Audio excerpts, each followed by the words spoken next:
magkasama eh. Baliwala na ako sa inyo. Lagi ako na out of place pag magkakasama tayo. Ano bang meron sa inyong dalawa?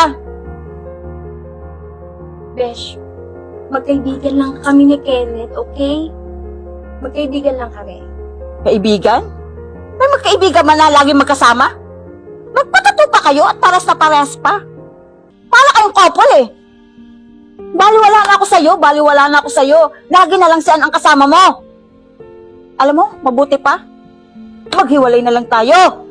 Yan na lang siyan ang nagsama mo. Magsama kayong dalawa ha. Besh, pag-usapan natin to, okay? Magkaibigan lang kami Wala ni na tayong Kenneth. pag-uusapan, Ann. Kinausap na kita eh. Nagpatuloy ka pa din. Ibig sabihin gusto mo rin siya. Kung tunay kitang kaibigan, makikinig ka sa akin. Hindi naman sa ganun. Okay? Alam mo naman, di ba, na ngayon lang ako nagkaroon ng kaibigan lalaki. Hindi, Ann. Niloko mo talaga ako.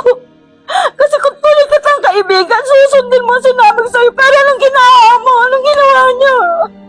Pinagkaisa niyo akong dalawa.